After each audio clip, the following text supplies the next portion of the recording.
जंगल के किनारे एक गांव में एक नन्ही बच्ची अपनी माँ के साथ रहती थी। गांव के लोग उसे लिटिल रेड राइडिंग हुड बुलाते थे। जंगल के पार रहने वाली उसकी नानी ने उसके पिछले जन्मदिन पर उसे लाल रंग का हुड वाला कोट उपहार में दिया था।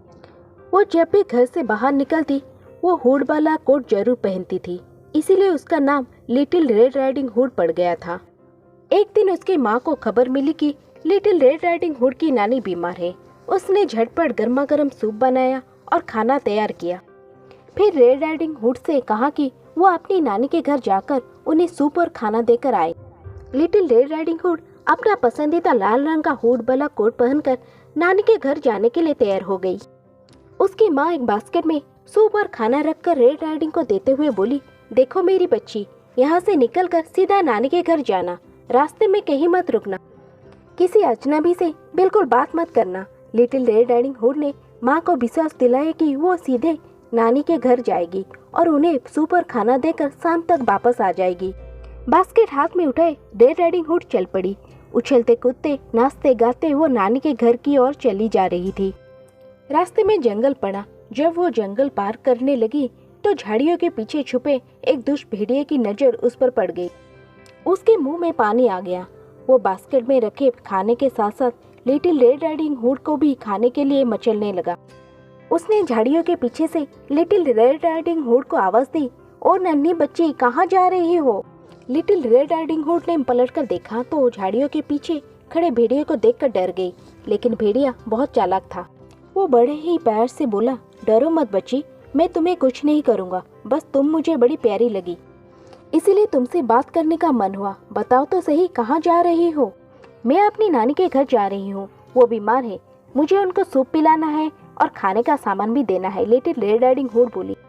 ये सुनने के बाद भेड़िए ने सोचा कि बास्केट में रखे खाने और लिटिल रेड राइडिंग हुड के पहले क्यों ना इसकी बूढ़ी नानी को ही खाया जाए। फिर वो बोली, नन्ही बच्ची, तुम अपनी नानी के लिए खूबसूरत फूल लेकर क्यों नहीं जाती? फूल देखकर तुम्हारी नानी खुश हो जाएगी। भेड़िए की ये बात रेड राइडिंग हुड को जच गई और वो जंगल से फूल चुनने लगी।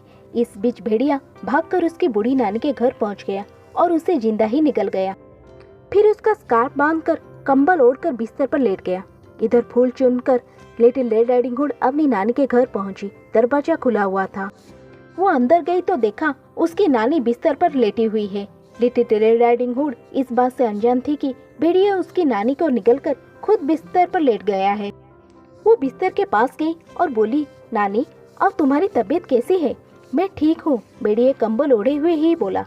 भेड़िए की भारी आवाज सुनकर लिटिल रेड राइडिंग हुड चौंक गई और बोली, नानी, ये तुम्हारी आवाज को क्या हुआ? ये इतनी भारी कैसे हो गई? वो इसलिए बेटी, ताकि मैं तुम्हारा अच्छी तरह स्वागत कर सकूं, नानी बना भेड़िया बोला। लिटिल रेड राइडिंग हुड बिस्तर के थोड़ा और करीब गई तो उसे भेड़िए के बड़े कान दिखाई पड़े। उसने पूछा, नानी, तुम्हारे कान इतने बड़े कैसे हो गए?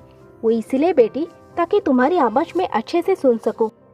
लिटिल रेड राइडिंग हुड बिस्तर के और करीब पहुंची तो उसे भेड़िए का बड़ा सा मुंह दिखाई पड़ा। उसने पूछा, नानी, तुम्हारा मुंह इतना बड़ा कैसे हो गया? वो इसीलिए, ताकि मैं तुमको अच्छे से खा सकूं, कहकर भेड़िए ने कंबल फेंककर लिटिल रेड राइडिंग हुड को पकड़ लिया। लिटिल रेड राइडिंग हुड भेड़िए को देखकर चिल्लाने लगी, लेकिन भेड़िया उसे जिंदा निगल लिया। पेट भर जाने के बाद भेड़िया बिस्तर पर लेट गया और कुछ देर में सो गया। इधर जंगल में एक लकड़हारा लकड़ियां काट रहा था। उसने लिटिल रेड राइडिंग हुड के चिल्लाने की आवाज सुन ली थी। वो मदद के वहां पहुंचा तो उसने देखा कि एक भेड़िया खराटे मारते हुए बिस्तर पर सो रहा है। भेड़िए का फूला हुआ पेट देख उसे शक हुआ और उसने कुल्हाड़ी से उसका पेट चीर दिया। अंदर से लिटिल रेड राइडिंग हुड और उसकी नानी बाहर निकले। फिर लकड़हारा बाहर से कुछ पत्थर ले आया और उसे भेड़िए के पेट में डाल दिया।